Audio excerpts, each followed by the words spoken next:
కి స్వాగతం. దళిత ప్రజా సంఘం రాష్ట్ర ప్రధాన కార్యదర్శిగా ఇటీవల ఎన్నికైన ఈర్ల వెంకటరమణయ్యకు దళిత ప్రజా సంఘం రాష్ట్ర జిల్లా నాయకులు మంగళవారం స్థానిక ప్రెస్ క్లబ్లో ఘనంగా సన్మానించారు. సందర్భంగా రాష్ట్ర నాయకులు వాన దయాకర్ మాట్లాడుతూ నెల్లూరు జిల్లా వాసి అయిన ఈర్ల వెంకటరమణయ్య కరోనా సమయంలో అనేక సేవా కార్యక్రమాలు నిర్వహించాడన్నారు. నిరంతరం ప్రజాసేవకే అంకితమై సేవలు అందిస్తున్న ఈర్ల రమణయ్యని ప్రతి ఒక్కరూ అభినందించాలన్నారు. దళిత ప్రజా సంఘం రాష్ట్ర ప్రధాన కార్యదర్శి ఎన్నికైనందుకు ఆయన ప్రత్యేక ధన్యవాదాలు తెలుపుతున్నామన్నారు. దళితుల సమస్యల గురించి వారికి సమస్యల పరిష్కారానికి కృషి చేయాలన్నారు. దళిత సంఘం రాష్ట్ర ప్రధాన కార్యదర్శిగా ఎన్నికైన ఈర్ల వెంకటరమణయ్య మాట్లాడుతూ దళిత సమస్యల కోసం పోరాటం కొనసాగిస్తున్నామన్నారు. కరోనా సమయంలో అనేక మంది అనేక సేవా కార్యక్రమాలు నిర్వహించామన్నారు. ప్రజా సమస్యల పట్ల అంకితభావంతో పనిచేస్తానని తెలిపారు. నన్ను ఘనంగా సన్మానించిన ప్రతి ఒక్కరికి పేరు పేరున ధన్యవాదాలు తెలుపుతున్నానన్నారు. ప్రజా సంఘం ప్రధాన కార్యదర్శి ఈర్ల వెంకటరమణయ్య గారికి జిందాబా. జై భీమ్. జై భీమ్. జై భీమ్. Thank you.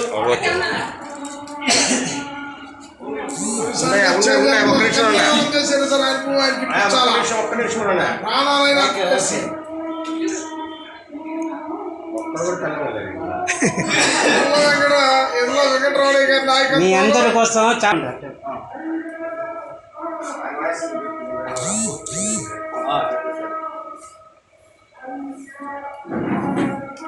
నన్ను సన్మానం చేసినటువంటి దళిత ప్రజా సంఘం వ్యవస్థాపక అధ్యక్షులు వానా దయాకర్ గారికి ధన్యవాదాలు తెలుపుకుంటూ, నేను చేసిన సేవా కార్యక్రమాలు కరోనాలో అయితేనేమి ఇతర సందర్భాల్లో అయితేనేమి ఎస్సీ ఎస్టీ బీసీ మైనారిటీల సమస్యల కోసం నిరంతరం పోరాట యోధుడిగా నన్ను గుర్తించి ఒక విద్యావేత్తలను కూడా గుర్తించి రాష్ట్ర ప్రధాన కార్యదర్శిగా నియమించినటువంటి దయాకర్కి కూడా ధన్యవాదాలు తెలుపుకుంటూ, మరియు అధికార ప్రతినిధి అయినటువంటి గుండుమడుగుల రాష్ట్ర అధికార ప్రతినిధి అయినటువంటి గుండుమడుగుల రమేష్ బాబు కూడా ధన్యవాదాలు తెలుపుకుంటూ సెలవు తీసుకుంటూ, ఏదైనా మరే ఇతర సమస్యలు వచ్చినా కూడా జిల్లాలో రాష్ట్ర స్థాయిలో చట్టబద్ధంగా హైకోర్టు పరంగా కూడా వెళ్ళి ఆ సమస్యల్ని, ల్యాండ్ సమస్యలు అయితేనేమి, ఫ్యామిలీ సమస్యలు అయితేనేమి, పోలీసు సమస్యలు అయితేనేమి, ఈ రాజకీయ నాయకుల దౌర్జన్యాలను, దౌర్భాగ్యాలను కూడా ఎదిరించి రాష్ట్ర స్థాయిలో హైకోర్టు దృష్టికి తీసుకెళ్లి అందరికీ న్యాయం చేస్తానని కోరుకుంటూ ఈ అవకాశం కల్పించినటువంటి దయాకర్ గారికి ధన్యవాదాలు తెలుపుకుంటూ,